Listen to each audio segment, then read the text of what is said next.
to the MMA Roadshow, episode number 267. And by the way, it is actually an MMA Roadshow. Once again, we are on the road, Jacksonville, Florida. My name is John Morgan. Cold coffee not with me, but in his place, a man that can fill in very aptly, I would say. Good friend of the show, Oscar Willis from the MacLife.com. Hello again. Hello again, man. We've done it in Vegas, and now we'll do it on the road. I guess this is kind of the way to do it. Keep your circle small, right? I mean, we've quarantined together in Vegas, so we don't want to just invite strangers in. But let's throw it out there to the audience. A nice, safe distance between the two of us. A good 6 feet right here. Yeah, we're doing it the right way. Look, you gotta.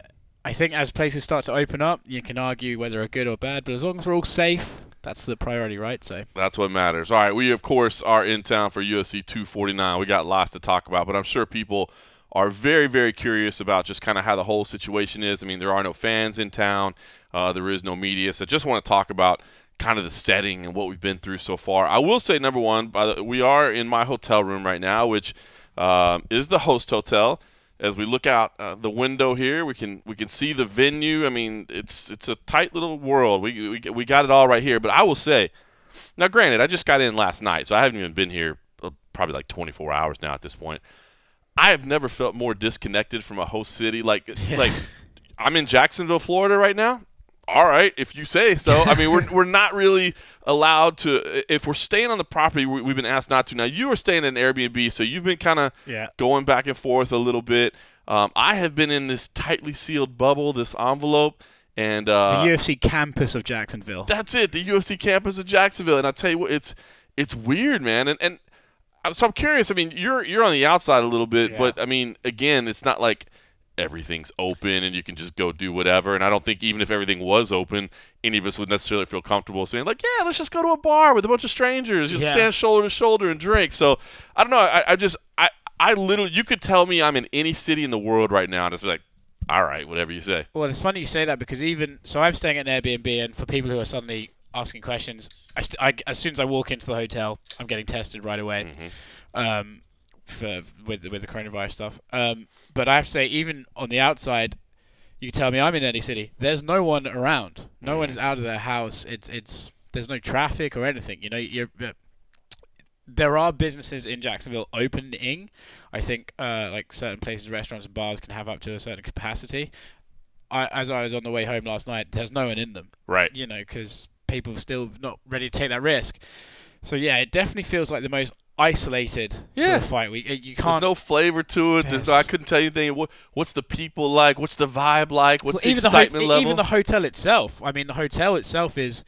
You might see people, but they're on their way to their room or anything like that. You know, everyone's got a mask on as well. You can't really walk. You can't walk around the hotel without a mask. That's true. And yeah, like you said, a good point. By the way, I should say before the fact that you're not staying here. Now, people that were involved were not required to stay here if they couldn't, if they didn't want to. Or I mean, even some of the fighters aren't staying here. You know, I mean, I think Jeremy Stevens is at an Airbnb. Of course, Don Cerrone's got his RV parked right outside, like literally just outside the hotel. But important to note, yes, you don't come in until you're tested. So far, and again, we've only been here a little more than 24 hours, but every day you have to go check in with the medical staff. Mm-hmm. And the first day we got here, we did the COVID-19 testing. If you haven't seen the video by now, I posted mine online.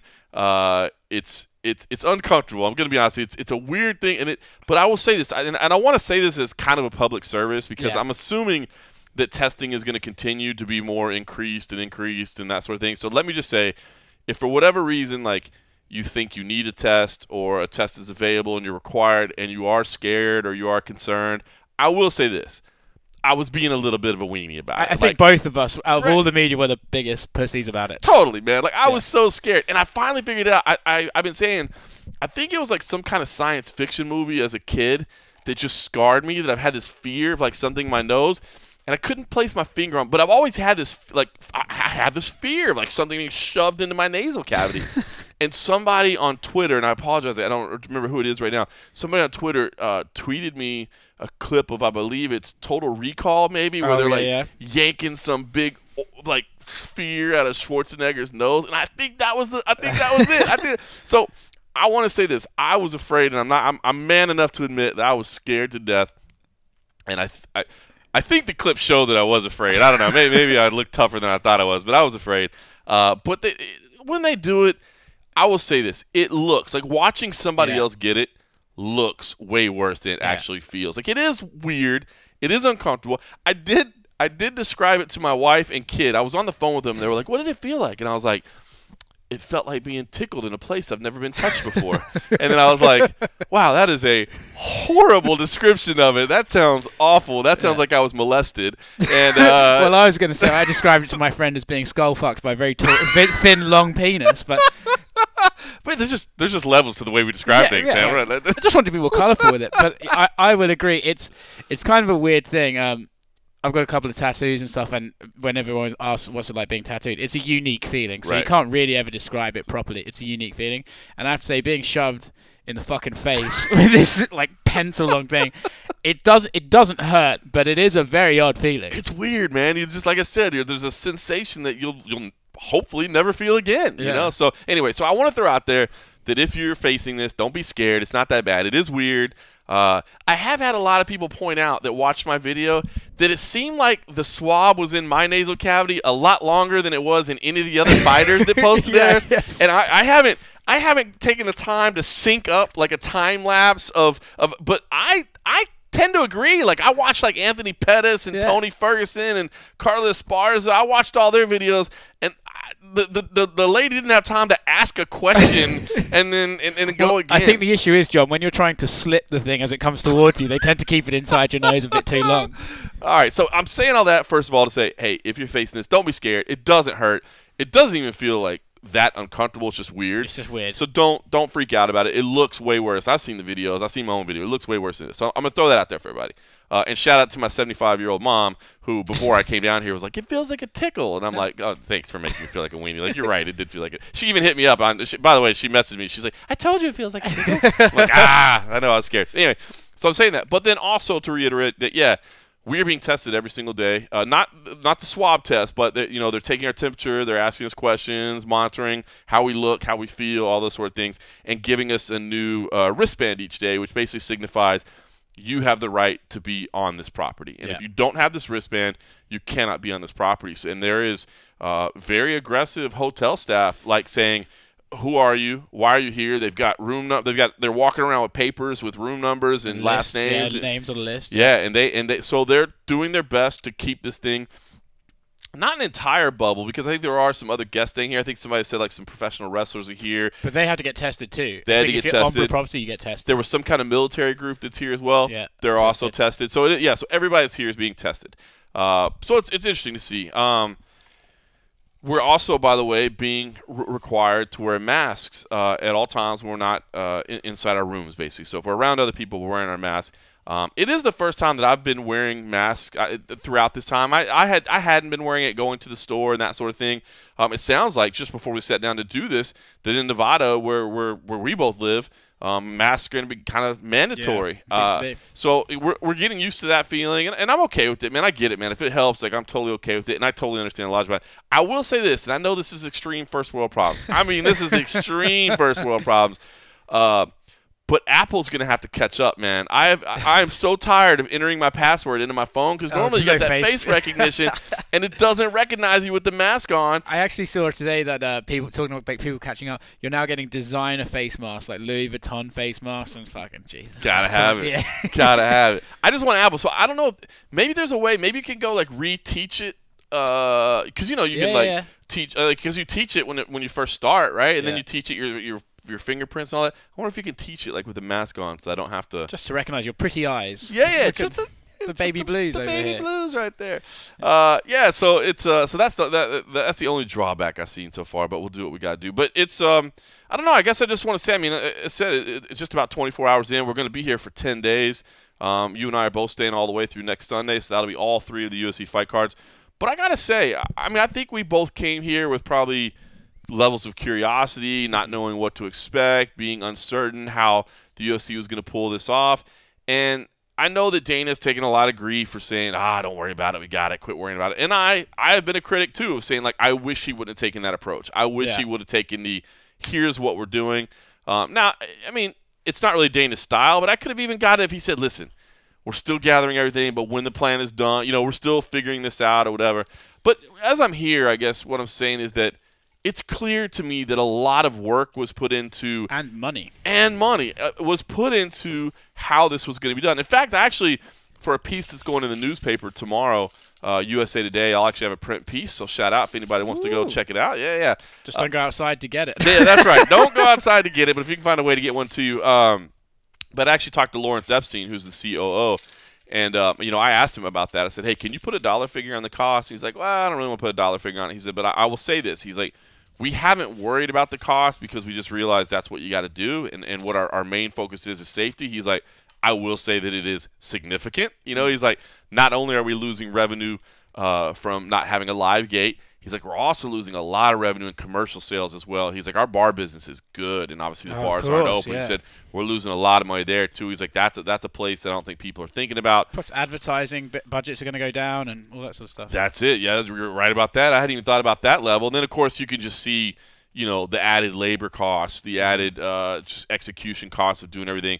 But I guess I want to say, I guess nothing's perfect. There's no way to guarantee that nothing's going to happen while we're here, but I feel pretty damn safe in that they're doing like everything they possibly can. Yeah, it's a bit of a cliche at this point, and I know this is such a really divisive sort of topic, but I think I said it last time I was on the show as well.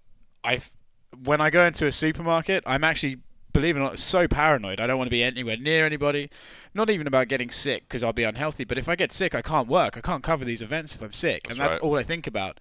So I won't go down an aisle if someone else is in it. I'll be very, very careful. I feel a lot worse and more nervous at a supermarket than I do here. Yeah. And I think that's because that supermarket. It does sound cliche, but you're right. Well, people aren't wearing, not everyone's wearing a mask at a supermarket. Not everyone's being careful about social distancing. Here, if you go down into the hotel lobby, not seeing that many people next to each other. There's not that many people. Yeah. There's not that many people to begin with. The people that are there are spread out. Everybody's wearing a mask. There's hand sanitizer everywhere. And I will say this, too. Shout out to the staff here. They have literally, every time I see them, they're cleaning nonstop. Yeah. It is wiping, mopping, spraying. They are cleaning nonstop. Yeah, it's just I think by coming into a place where you have to be tested as you walk through the door, you are therefore, after that, hyper-conscious of everything you're meant to be doing. So if you're sitting down, just a great reminder. Yeah, if you're sitting down at the lobby, no one's going to come sit next to you. They will stand away from it and stuff like that. So yeah, I feel as safe, I think, as you can be in this situation. The one thing I will say that, and again, this is kind of a first world problem, not quite to the level of my iPhone needing to unlock properly, but we need to have a socially agreeable greeting to people. This is the first time a lot of us are seeing people again, and these are people that we've been working with for years and years. Hug, you like a hug, hey, what's up? Even a little fist bump, or that's not acceptable. So we need something. I'm thinking maybe the, little pump the chest a little bit, give him a shout or something. Kind of not quite Wakanda. Yeah. Definitely not that. Yeah, that looks somewhat like a Hail Hitler sign. That definitely we don't want that one. I don't know, something a little, F5 or something, just a little point at each other. Something like that. We gotta come together as a society, and we gotta agree upon something that's not like, hey, that's just awkward, or you're a freaking weirdo. Man, I'm giving you that love that I can't give you anymore. Tony, Justin, if you're listening, it's up to you at the face-off. I want to see you guys do this. You can't touch gloves. You got to work out the come up with something. Yeah, I like it. Imagine that if they go to touch gloves, they're like, I'm sorry, dude, I can't. My hands are tied. That's so weird. I don't know if have you been watching any of the Submission Underground events that have been happening in the interim? I saw a couple of clips and stuff. Well, they've been the touching elbows. Yeah. It is weird. I think they're doing it just more as an almost funny symbolic thing. Because literally, you touch elbows and then put your hands on them. You know what I mean? But it's kind of funny. What a weird time to be alive, huh? Oh, it is a weird time, man. That's listen, man, out of all the events that we've covered, out of all the fights and that sort of thing, and obviously I've been doing it for a long, long time, no, you're never going to forget this one. Well, I have to say, not to pull back the curtain too far, but as someone who works in the media, when this sort of opportunity came to cover this card, after you do this for a while, I'm never bored of coming to work. I love doing this job. I love coming to the events, and it's what I enjoy doing. But every so often, some sort of thing comes up where you're like, well, that's one for the book. That's one that, if like Fight Island, for example, like there's a huge part of me, as long as the logistics work out and I know I can be safe.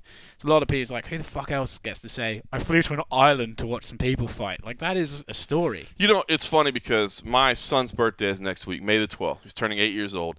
And I had promised my son, and not that he asked it of me, but it was something I felt within myself, and I promised my wife, my son, I was never going to miss another one of his birthdays. I said, I am not going to do it. There's not a fight big enough that I need to miss your birthday, you know, because I missed a couple of. I missed his second and I missed his third early on. And granted, he was young. Those he are the doesn't ones remember. to miss. Those are ones you can miss. Yeah. But even me, like, I knew, like, that day. And I thought the same thing. Like, one of them, we went to Disneyland, like, the week before. I'm like, we spent a week in Disneyland. Yeah. Like, it's cool if I missed a day. But when I woke up on that day, and I think at the time I was in the Philippines on this particular day, Manila, and I just casually, just there, and I remember waking up and kind of looking out the window, going like, "The hell am I doing here, dude?" Yeah. You know what I mean? Like, I love the sport and I love my job, but like, I'm missing my kid's birthday for a fight night event. Like, what am I doing? You know? So I'd reached that point where I was like, look, even if it was like Conor Diaz 3, you know, the trilogy, I'm not gonna miss that because you know what? It's one fight. Somebody else can cover it. And then you've done them all at this point as well, right? You've done the big fights. That's it. Like, hey, man, there'll be other big fights, you know? But, and credit to my wife and credit to even my son, too. Like, when this whole situation came up, I was like, I have to be there. And they were like, I totally get it. Like, this is not a fight. It's not even – I mean, as amazing as Ferguson and Gaethje is, this event is so not about watching a fight. It's about, like, just – the state of MMA, the state of live sport, the history of the world. I mean, yeah, this is like, I mean, I know it's silly to be like, this is historical. At the end of the day, we're just covering cage fighting, but it is. This is the first sport back, man. I am doing so many like mainstream radio hits right now of people that I've had a couple of radio hosts that have been, I mean, very honest before I come on air, and they're like, listen, I don't know a whole lot about the sport. I hope that doesn't offend you. I'm pretty casual. But this is the only sport going, so we want to talk about it. And I'm like, no, that's great. I mean, the eyes of the world are on it. So, yeah, man, this was an event that even though I had to kind of break that promise to my family and be out here, you can't miss something like this. Well, it's just, like you said, this card is so stacked. It's from top to bottom. We'll get onto that, I'm sure. But realistically, the whole story, the bigger context and story about this card is none of the fights at all. The bigger story is, can they pull it off without fucking everything up? Essentially, right. Like, everyone knows Dane is a gambler. Okay, it sounds like bad taste, like he's gambling with people's lives and health and safety, but this is a gamble. And realistically, like, imagine the worst case scenario, one of them got sick and you don't even want to go down the road. Like, it can be bad. So this is about, and it's not just like us watching this for the bigger context, fans watching this. Best believe every other sport in the world is watching this and 100%. being like, can we do this? You know, 100%, man. They want to see what's being done, find out. I have asked to get the full, 25, 30-page report, whatever it was that they sent originally to Florida, they sent to Nevada. I haven't received it yet from the UFC. Again, it's weird. So on the one hand, I'm applauding the hell out of them. It is clear that a lot of people put a lot of time and energy and effort, I mean, into the way that everything is staged. So, for instance, when we arrived, you came in the other day, but you went through the same process. But when I came straight from the airport, so literally straight from the airport into a shuttle, came here. Once I got here, in a side door, not even through the main entrance, in a side door, come in, ushered right to the medical testing. And that COVID-19 test was right there. The antibody test was right there, where they take the blood from the finger prick, which I will say I was hoping to hear that the antibody test was positive because that I had it, that I was safe and that sort of thing. But I mean, right away, and everything's cordoned off, and there's little sections where everybody can be, and there's markers everywhere to remind you to stay away. Even in the elevators, there's marks. I mean, again, and the hand sanitizers everywhere throughout the property. I mean, it is very clear that they took a lot of time, and I'm sure it involved a lot of people. Even that, if you haven't watched the Embedded, the first Embedded, I was proud of them for spending as much time as they did showing how the team was preparing for this at the UFC and what they were doing and the steps they were taking. So it's clear that a lot of people have put steps in this and thoughts into this, and they've adapted the way they do their job to make it right. I just wish they would be more open about talking about it and sharing with the world what it is, because you're absolutely right. Every other sport is going to try to copy what they're doing if it's working. You know what I mean? Not that they came up with all the procedures, these recommendations, but I don't know. I wish they would. I wish this whole thing, I applaud them for what they're doing.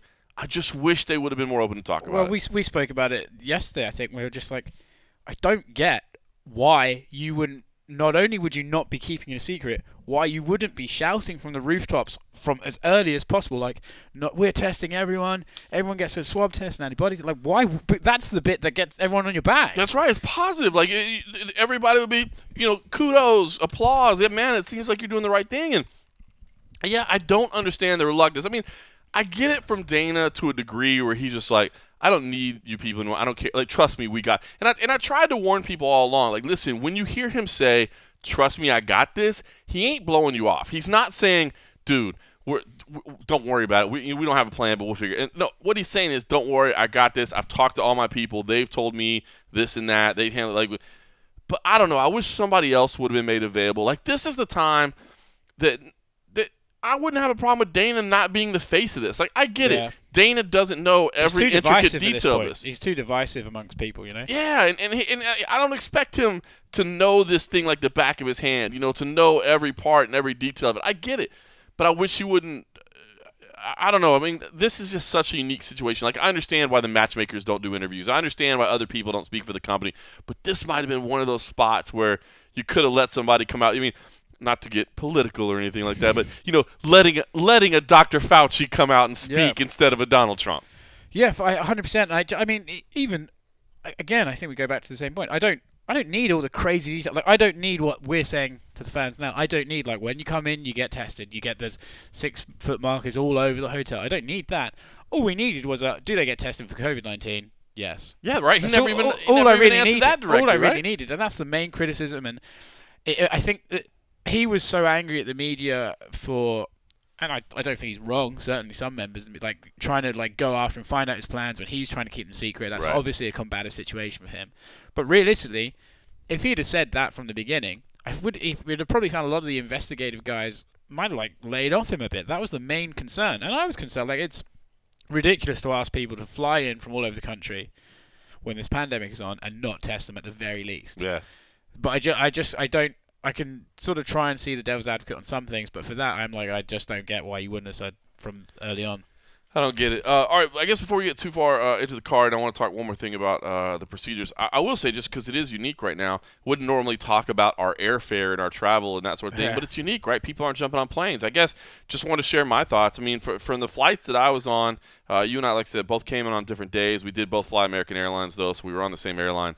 But for me, I would just say, airports were dead empty. I did not feel concerned that germs were being passed everywhere because there just weren't very many people. So I didn't have that concern. There was nobody at the at McCarran in Vegas. There was nobody at DFW. There was definitely nobody here at Jacksonville. The flights, like I said, did connect through Dallas. My flights, both flights had 30, 35 people on them, and in what are those 160, 200 seat planes. I mean, there's plenty of space. Everybody was spread out. The flight attendants are wearing masks. They're not coming around and serving people. I think 98% of people were wearing masks. Yeah, everybody. Which I think on May 11th, I believe. So when we go home, American is going to require people to wear masks. It was optional on the way down here, but yeah, it's out there. So I don't know. I guess anybody that's thinking about taking a flight or worried, I got to say, I felt pretty damn safe. I was before I flew, I was like, fuck, man, I really hope I don't get sick. I was a bit nervous, but then I realized people who are flying right now, not to say we have to fly, but people who are flying right now are flying for a purpose. I don't think anyone's flying because hey, I'm going to go to fucking Jacksonville for the weekend. Wouldn't that be fun? So it actually seems to me that everyone else was thinking the same sort of nerves and concerns. Yep. So everyone else was, again, like we talk about being here, hypersensitive. 98% of people were wearing a mask.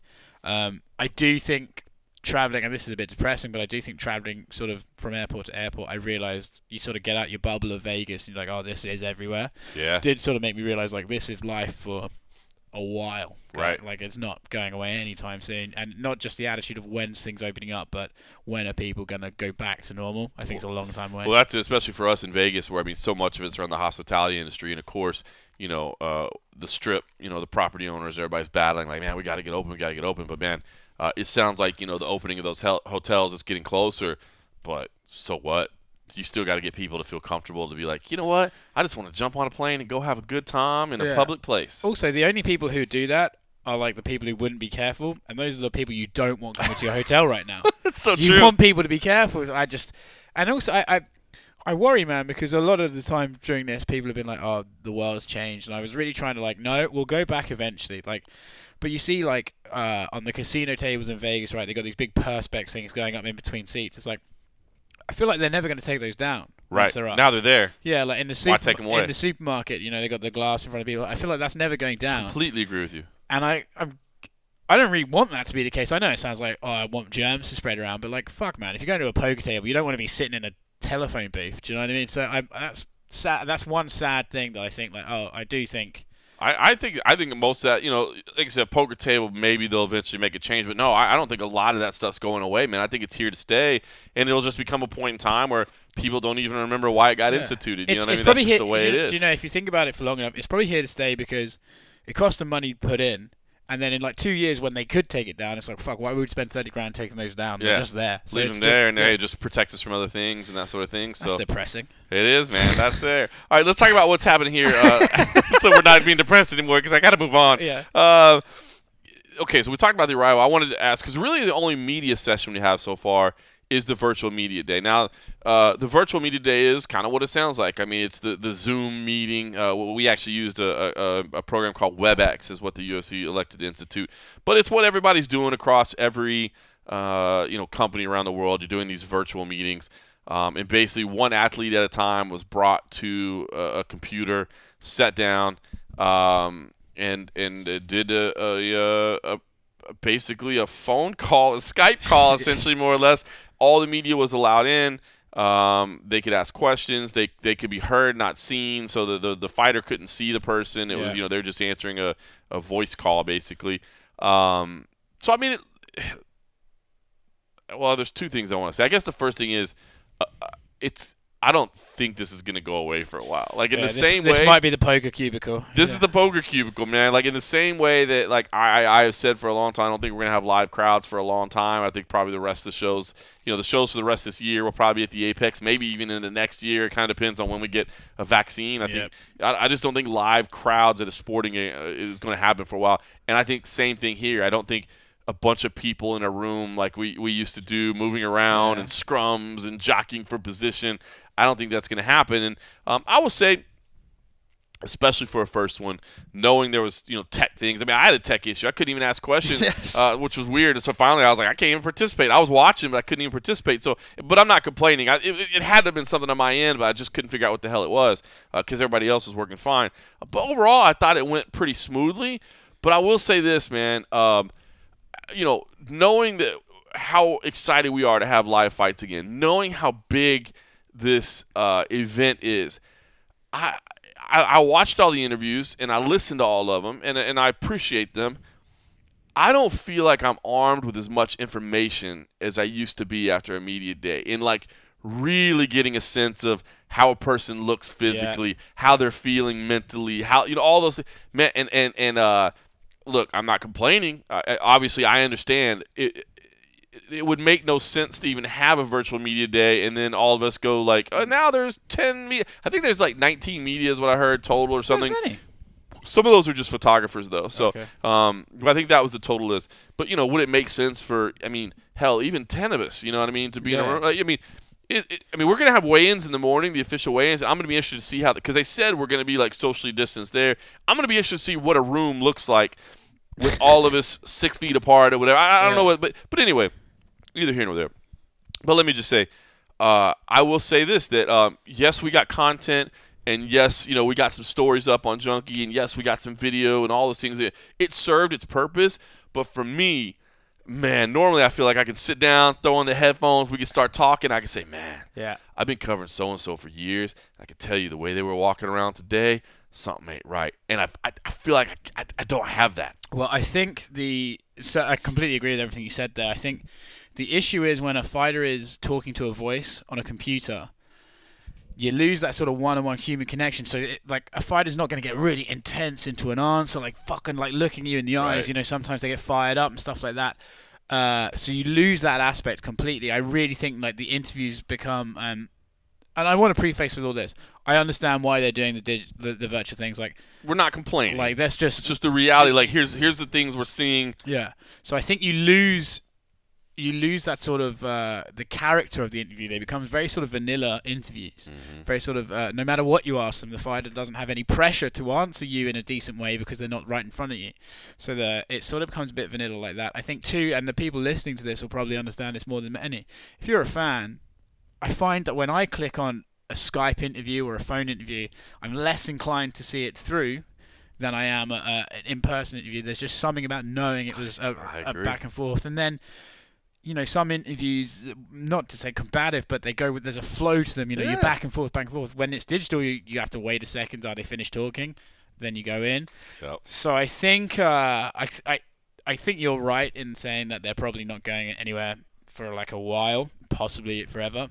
But I do think it will take away like a very sufficient part of the energy of a fight week. You know, I agree, man. So especially and usually it means nothing at all, but the analysis, oh, he did look fucking bad, didn't he? Usually means absolutely fuck all, but it brings something to it at least, it's something to talk about, right? That's what the media day is there to create, for you to talk about and to speculate and this and that.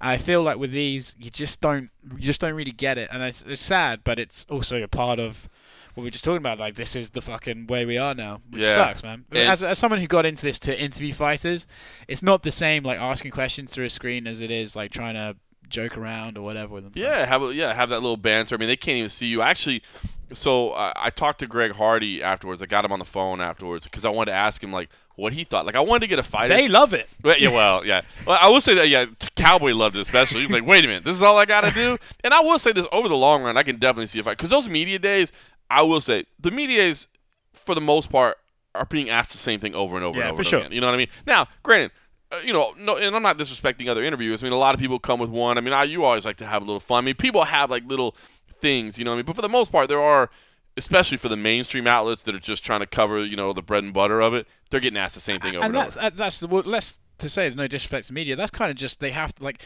they know you've been asked that, but they still got to get your answer for their outlet. I still need it. I still need to know I need to know what your prediction is. So I mean, I can see the fighters kind of liking this a little bit to a degree. But so I talked to Greg Hardy and asked him. I said, listen, man, you were part of the NFL. I mean, you've done all this stuff, but you've probably never seen something like this. And he's like, yeah, you know what? He's like, one thing I realized even in that short little thing, he was like, first of all, kudos to the UFC. It was innovative. They pulled it off. Awesome.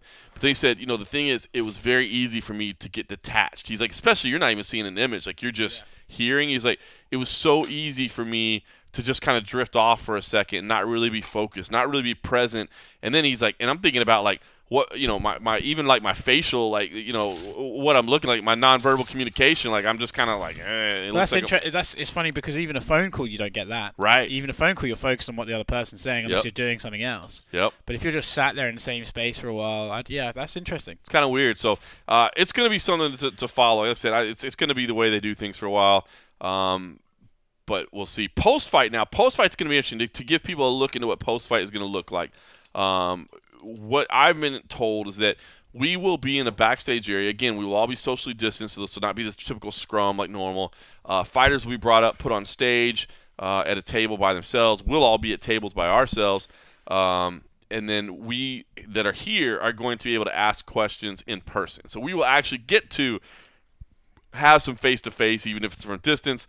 And then, a little bit of that interaction. And, again, not the video call. But the fighters will then go do the video call so that people that aren't here they won't like that bit so much. That they're not going to enjoy as much. Yeah. That they're not going to enjoy. So we'll see how that plays out. But I don't know, just something to look. Official weigh-ins are in the morning, as they always are, 9 a.m. to 11 a.m. I know they're trying to stage people out. I don't think they're necessarily telling them when they can come weigh in. I think they're just trying to make sure that they stay in communication. Yeah. It's not like they're scheduling the weigh-in. You still get the 2-hour window. But I think they're trying to stay in communication and kind of like make sure there's not too many people in at the same time. Like, hey, wait a minute, stay back in your room. I'll come on down when you get.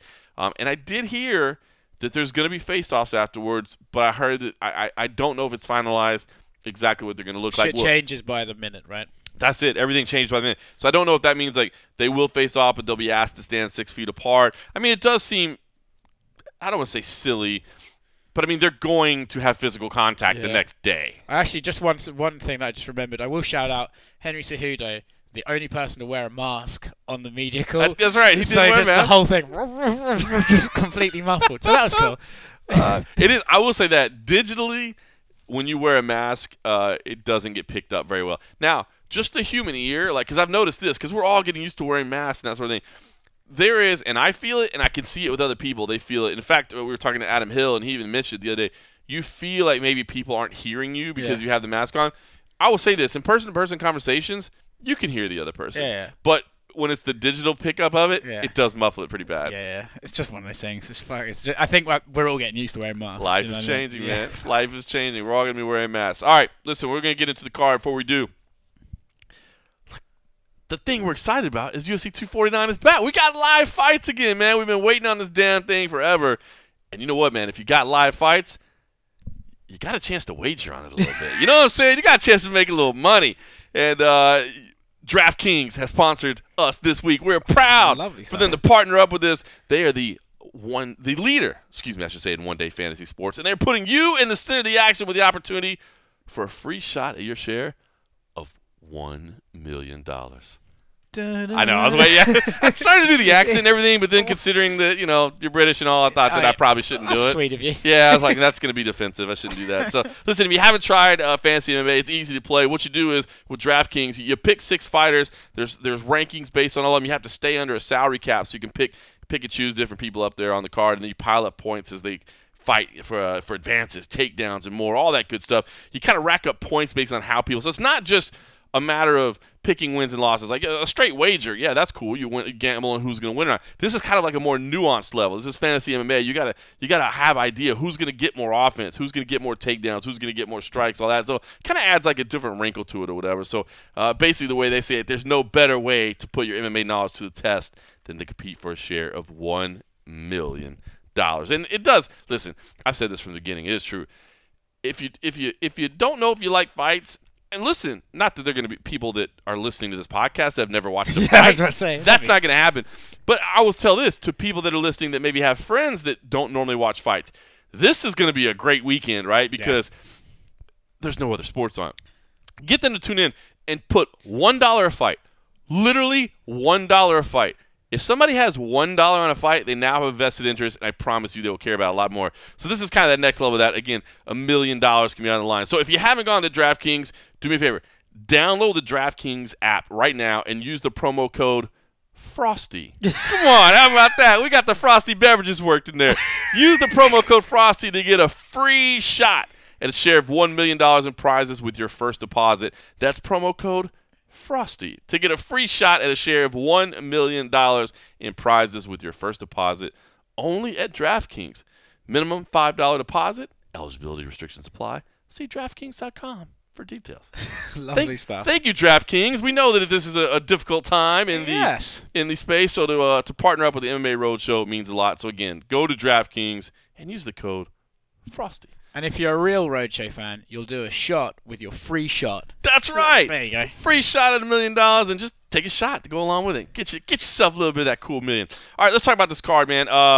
Again, I mean, we just kind of admitted to you that I feel like I have less insider knowledge than I normally would. But we have seen the fighters kind of around a little bit about. I mean, we've been passing in the night, passing in the hallways, that sort of thing. We've watched the interviews. We've seen the countdown shows. We've seen the embeddeds. I mean, we're staying on top of it. Tony Ferguson versus Justin Gaethje. I don't know how you can get more excited about a fight, unless, of course, it was Tony Ferguson, Khabib Nurmagomedov, I guess. But, I mean, really, you can't. I mean, I just see no way that this fight isn't good. It's not exciting, and you can't criticize. I mean, for losing Khabib Nurmagomedov, there really is, and I know this is the company line, and I've seen Dana out there, throwing it out there, being like, this is the. But dude, I will tell you in this one, the man is not lying. Like if you weren't getting Khabib Tony, this fight, I can't imagine two more action-packed guys, pure violence, pure aggression. I am pumped for this fight, and I tell you what, man, I am struggling with this pick because, to me, Tony Ferguson was obviously the guy that was keyed in.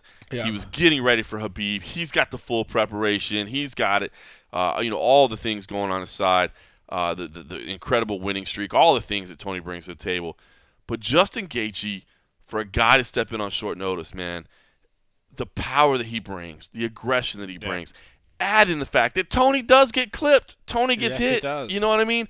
And so I'm leaning. My official staff pick was Tony Ferguson, but man, I have a hard time just writing off Justin Gaethje and be like, oh yeah, this is clearly Tony's fight. The funny thing you say about like this fight is just amazing is that I remember after Tony beat Cerrone and Gaethje beat Barbosa, both times I was there, I was going, fuck, I need to see those two fight each other. I just kept thinking, like, I need to see him fight Tony, or I need to see him fight Gaethje. Right. It's literally the two buzzsaws of the division fighting each other. I can't wait for the fight. And I think, yes, in terms of picks, I think when the fight was first announced and it was meant to happen in California, it's pretty comfortable saying Tony. You know, the guy's a cardio god. Justin's not a short notice fighter. Right. Seems to me like Tony would survive the first couple of rounds and then get him out of there.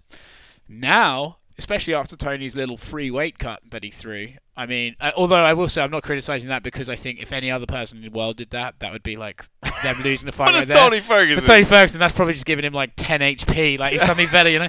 So, but in terms of picks, I actually have gone after this little extra bit of training.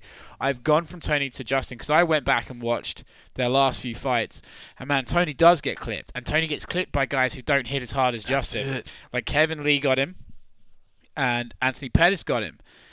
And I think Justin Gaethje hits harder than both those guys. And if you watch Justin Gaethje, because everyone focuses on the just sheer aggression and violence and the leg kicks, people forget, man, it can crack, dude. Like, he put James Vick out cold. Yep. Edson Barbosa out cold. I think what Justin does very well is he'll get you against the cage and then he'll make you sort of run away, and as you're running he'll smack you as you come on the way out. And he seems to just sort of it seems to be his go-to punch.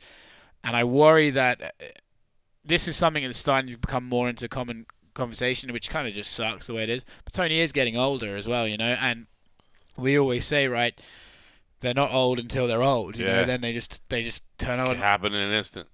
I will say it'll be pretty devastating if Tony lost. You know, just to never get that Khabib Tony fight, it would be pretty sad. But and Justin Khabib is an amazing fight too. Of course. But I'm leaning towards Justin. I think Tony gets cracked, and I think Justin is the first guy who hits hard enough to make that count. I'm having a hard time wiping that possibility out of my head, man. I really, really am, man. I'm a big Tony Ferguson fan. I always have been, man. I've said it all along, man. Watching his growth from the Ultimate Fighter, he man. He loves you too, as well. He loves you. It's funny, man. I've enjoyed watching his development and his growth, man. I've had a chance to talk to him briefly behind masks, you know, a couple times, you know, as we were crossing paths in the hotel. Well, it's actually, I will say, when I pulled off in the cab at the host hotel on the first day, the cabbie was like, or the Uber was like, why are there so many people? I was like, people are fighting. He was like, who's fighting? And I opened the door, and Tony Ferguson sprinted past the door, just doing sprints outside the hotel. I was like, oh, that guy is actually. God bless. Okay, so listen, the first time I ran into Tony, that's hilarious, because the nugget I want to share, the first time I ran into Tony, I was waiting to get that swab test, the COVID-19 test, and we're standing in line. We're all standing 6 feet apart. He wasn't in line, but he walked up because one of his training partners was getting tested, you know, one of his cornermen. And so there's a stanchion, like you know, the little ropes or whatever that are kind of marking like where we're supposed to go, and he's got his full gear backpack on, right? Like one of those big UFC bags, you know, it's like full of gear, right? I'm not saying it's super heavy, but it's not exactly small either. And rather than just walk around the stanchion like a normal person would, Tony Ferguson's the type of guy to take a shot, dude. He did a shot right under the full takedown attempt so that he could bounce under the stanchion and continue on. I was like, son of a gun, look at this. God bless him, man. God bless him. Yeah, he's powered by just madness. He is, man. And so listen, man, I'm a big fan of, like I said, watching him develop, and his skills are great. But I do agree that, man, I think he's got to get inside, man. I think he's got to work from the clinch, you know, elbows, knees inside, front headlock position, make scrambles. You know, like if he sets up at kickboxing range, I mean, again, the Gaethje leg kicks are nasty. And his the knee Gaethje as power, well. And the knee could maybe. You know. So I leaned with Tony Ferguson. I'm taking Tony Ferguson in my official pick, but I'm having a hard time wiping out the power of Justin Gaethje in my head. And listen, not that I wouldn't love seeing Justin Gaethje win too. I mean, that's a guy that I've been high on since his World Series of Fighting days, telling people, like, listen, if you're not watching World Series of Fighting, at least tune in for this guy. Well, Justin Gaethje's the kind of guy where he fights like a fight in a movie every time. You know, every fight is just like, oh, you don't like fights? Let me show you some of this, and it's just madness. Dudes are unbelievable. It's amazing. Both of them. Listen, the sporting world is going to be focused on this. Here's what I was actually talking to somebody about earlier today. Like, listen, I don't know that the pay-per-view sales for this are going to be massive. I think they're going to be really good because people are starving for sports. But at the same time, we're talking about the financial challenges that a lot of people are having. You know what I mean? And especially if you're a family man and maybe, you got furloughed or you got laid off or whatever, man, and you got, wife and kids or whatever, and you're the sole provider. I mean, to say like, hey, I know we're cutting back on everything, but I need to spend my $65 this week to watch. I can understand why people would have a hard time justifying that. I think the ESPN ratings are going to be great. I think they're going to be insane. I think the ESPN ratings are going to be massive. I mean, and not to say that it could compare to the Last Dance documentary, which is the phenomenal documentary on Jordan. Obviously, NBA and Jordan especially appeals to a much wider. But I mean, if a 10-part documentary is averaging like 5-6 million people an episode, and that's for the live viewing, not even dude, this could do really good. Also, it's one of those things as well where it's just about the right fight at the right time, right?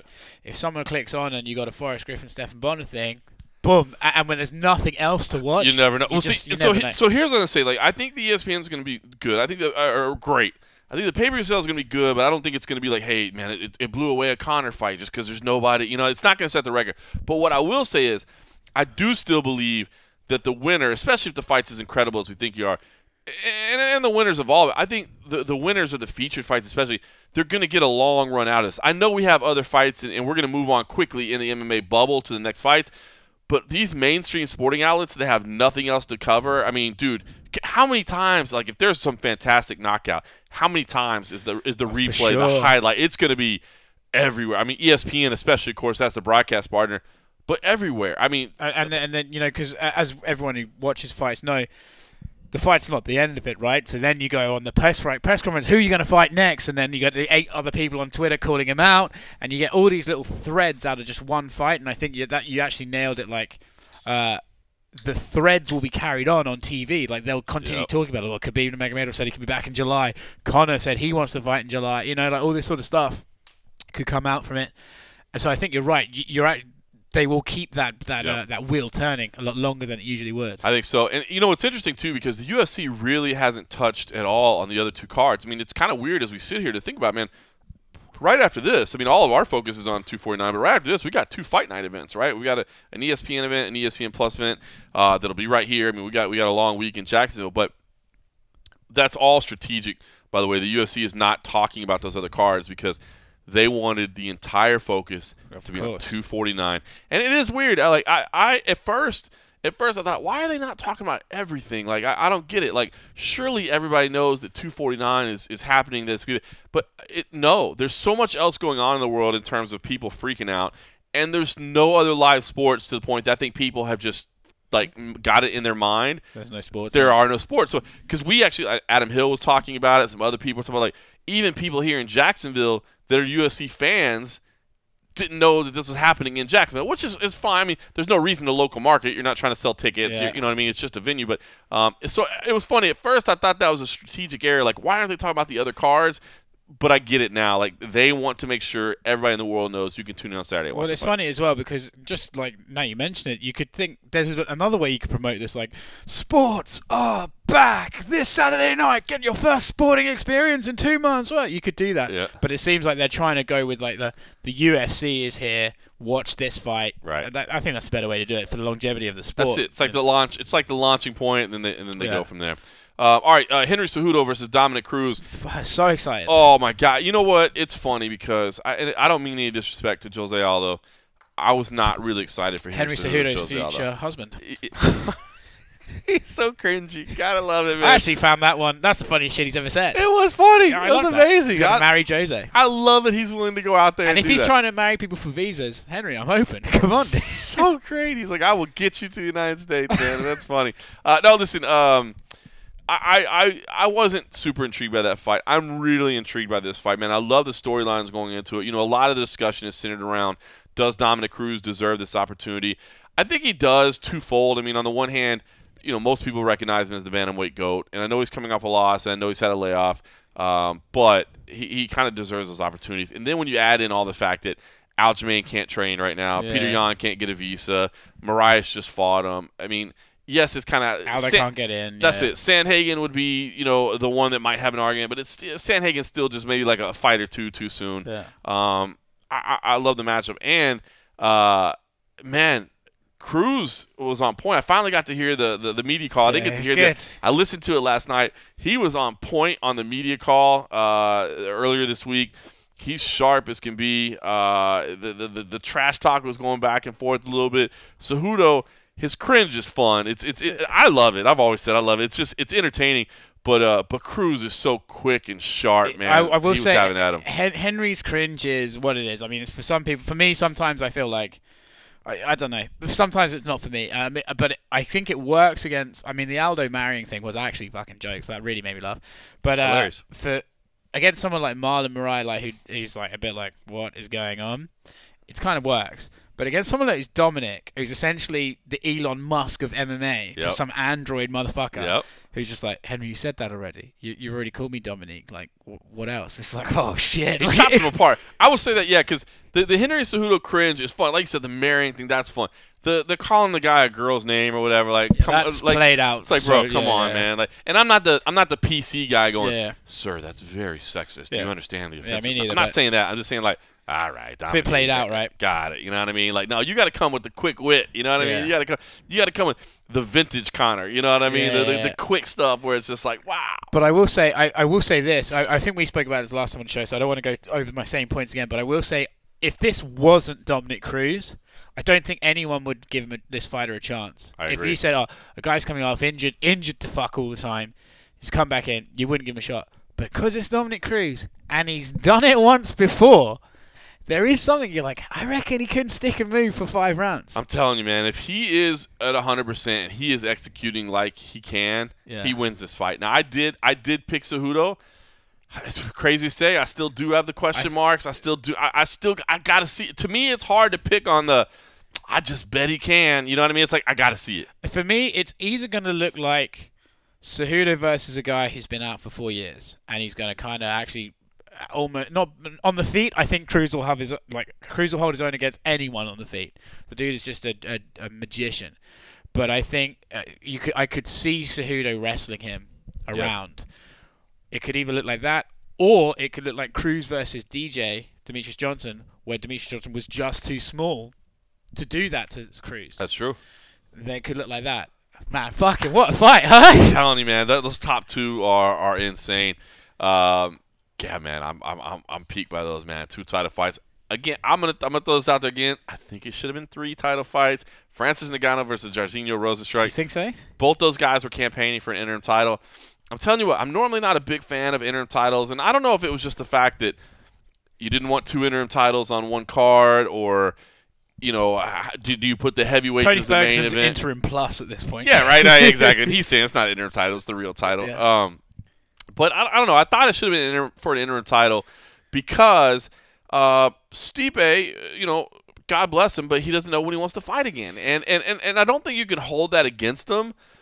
Because obviously what he's doing as a paramedic and firefighter, obviously that's first responder type stuff. But I don't know, man. If he doesn't know when he's going to fight, and then that Daniel Cormier's got to have that retirement fight and all that, I don't know. I wouldn't have hated this being an interim title. I wouldn't have hated it being an interim title because, that fight, Stipe DC, which it's funny. Right now, I don't want to see Stipe fight Ngannou or Rozenstruik. I don't want to see him fight anyone but Daniel Cormier. Right. And the same for Daniel. If they said to me, Stipe's out, we're putting Daniel against Ngannou for the title, I want to see that. I agree. I want to see that trilogy fight. That's the only fight that makes sense to them. I agree.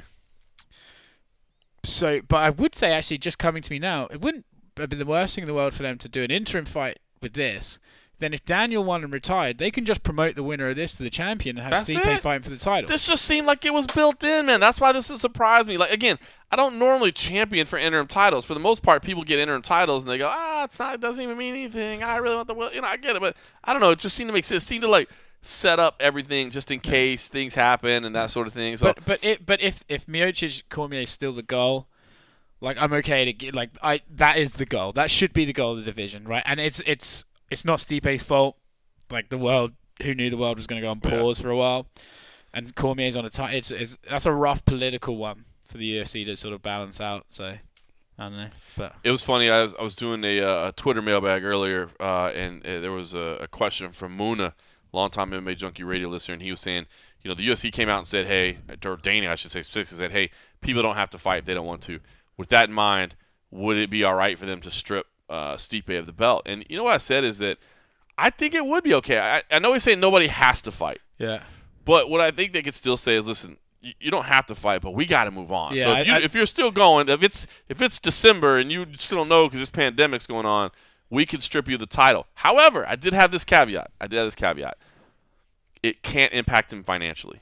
That's like a good you point. can't, you like Yeah, you if can't he has, take him off champion pay after. That makes sense. you see what I'm saying? Like, hey, bro, we got to take this belt from you because we got to move forward. Now, when you come back, guaranteed, bro. When you're ready, guaranteed title shot, and you make exactly what you were making before. You're not making this now like, oh, you're the challenger. That sort of thing. I'd be comfortable with that. That's because you're speaking Dana there. You knew that if someone asked him that, he's going to be like, listen, he doesn't have to fight, but we have to move on. You knew that was going to say.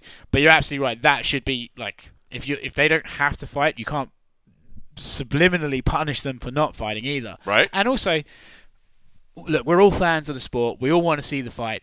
But Stipe is morally like in the right here. Yeah, like the guy can't fucking train. He's like, well, no, it'd be one he's thing. a first responder. Well, there you go. That's what I was gonna say. It's one thing if the guy's like, listen, man, I can't train, and because of that, I want to give my full effort and all that. You're like, yeah. He's like, oh, by the way, I'm a paramedic and a firefighter. I'm the one that everybody is cheering for. When people go out and pound on their pots and pans, that's for me, dog. Yeah. That's for me. You know what I mean? That's a rough one to say. Yeah. Yeah, he was a coward. Now go into that firing building. Yeah. No, you're right. All right, that's great. So, all right, let me ask you about Francis and Jairzinho Rosenstruck, because I will say this, man. I'm not trying to take away from Jairzinho. I'm really not, man. The guy is super dangerous, and I listen. He's fun. He's exciting. I like him. I feel like, that highlight finish that he had last time is erasing from people's minds 24-minute the rest of the fight. Like, I'm sorry, he did not look good in that fight. And again, no disrespect. Anybody competing in there has my respect. But if we're just breaking down fights and being honest, yes, the finish was amazing. It was spectacular. It was a highlight reel. You could put it on the Bob O'Reilly video for years to come. But if we're talking about this, man, he did not look good at that point. Now, will Francis be able to execute the same type of game plan? No, I don't think he's going to be able to execute the same type of game plan as Alistair. I will say, I think we see at least some grappling out of Francis Ngannou. I know. I'm not trying to say the guy's like a D1, whatever. But hold on, man. Just go back through social media, right? Go back through social media. I saw Randy Couture was part of the camp. One of their training partners, Blagoy Ivanov. Yes, yeah. Blagoy Ivanov is not coming in there to be like a head kicks. Yeah, exactly. He hey, you don't go, Blagoy, can you mimic Jairzinho, please? Nah, that's not what he's gonna do. Like, he's gonna be a grinding body, man. So I see those things now. Again, training camps aren't full training camps right now, but when I see those little clues, I think, you know what, man, they had to be working on grappling a little bit. And why wouldn't you? I mean, you're not gonna. If you go and just stand and trade and throw, like, I won't say it's 50-50, but it's close to it. Close to it, right? I mean, they both got that power. If you grapple a little bit, if you change things a little bit. I mean, Jairzinho, to me, against Overeem, showed, like, zero ability to get up off his back, man. And zero ability to get out. Again, I'm not trying to be disrespectful, but I'm saying I think if Francis kind of shows his breadth a little bit and not just tries to go, let's see who throws the hardest punch, that he's got a better shot. Well, I would say that it would be almost – because I think against Overeem, Jairzinho showed – there's levels, and look, he almost wilded it. He got Deontay Wilder and fucking got himself out of trouble, right, with a big punch. So true.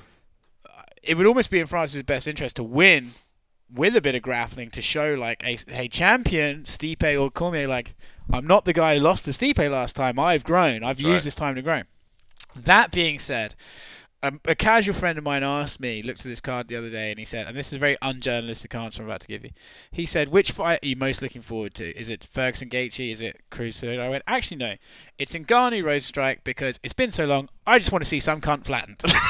And either of these men can do it, and I can't wait to just see somebody fucking out cold, and that's a horrible thing to wish on anyone, but I just want to see some fucking violence. That is why we bring in Oscar Willis for the nuanced analysis, man, the high-level discussion, the breakdown of technique. That's why we do it. I just want to see. I want to see some fucking insane KO. And somebody's getting knocked out at that. I want to see some dirty street fight like meme video. Like I'm sorry, it's just been too long, guys. It's been too long. Hey man, I'm not faulting you. The last fight we saw was, bless them both, Romero Adesanya. I need a little after dinner mint to take that out of my mouth, man. It's been a while. So true, man. It's so true. You know, it's funny, and as you say that, I'm sitting here talking about it would be really wise of Ngannou to grapple a little bit, dude. If he like grapples his way to a decision, oh god, it's on you. Like 30-25 because he's just sitting on top of him for like just 450 dragging him down. Jesus Christ! I just John cursed pitched it. him or something like that. I just totally cursed it. Yeah. All right, the main card rounds up Calvin Kattar, Jeremy Stevens. Don't see how that disappoints. Jorgen De Castro, Greg Hardy. That could be fun as well. Both of those revert to my previous answer. That's what I was going to say. I was going to ask. I mean, in terms of building a card to just be fun, to be violent, to be aggressive, those are not bad. Either one of those pique your interest more than the other. I mean, I guess Kattar Stevens is more like the immediate relevance in the terms of the division, at least especially speaking with Kattar. I think if we're looking for like wild gunfire fights, which I think is what I think those three fights, Ngannou, Rose Strike, all those fights are built in mind of. I think Stevens Kattar is going to last the longest and therefore give us the best opportunity of back and forth crazy drama. So for me, that's the one that stands out. I agree, man. It's going to be fun. And again, this whole card, I mean, I'm not sitting here trying to give the UFC a commercial. I mean, trust me, we're excited about fights finally again. But I will say, man, this card, there's no like spots on it where you just go, that one, like, I mean, somebody. To me, every fight on here, I mean, Cowboy, of course, man, I'm a huge Cowboy homer. Cowboy Pettis, I mean, those are two guys that have been around, done that. Yeah. And I will say, a big crossroads moment for both of them. I think one of them is going to come out of this fight not like on the verge of retirement, but not in a really good spot. On their way there. Yeah. I think Cerrone said it in an interview recently with Brett Okamoto from ESPN. He said that he sees the light at the end of the tunnel. He's not quite there, but he sees it. He's like, I'm finding it in training. I just see it. And I think both of those guys they're actually, it's a perfect fight in the sense that they're exactly at the exact same point where they're both at the end. They're at the crossroads. That's the perfect way of putting it. Absolutely. And I hate to think of it. One of them's going to take a big step back. Alexei Oleinik versus Fabricio Verdum. I just wish they would just go grapple. I know that's not going to happen. I think Verdum's a pretty significant favorite here, and I can understand why. Man. Yeah, I understand completely why. He's a much better striker, much quicker than Alexei Oleinik. But I wish they would. I literally wish they would just grapple. He's been out for a while, though. He has been. You never know.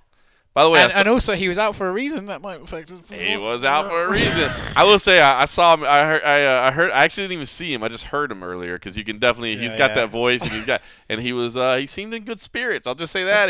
There was some going on there, so you knew that was going on. I wish they would grapple. I don't think they're going to. I think Fabricio's going to outstrike him.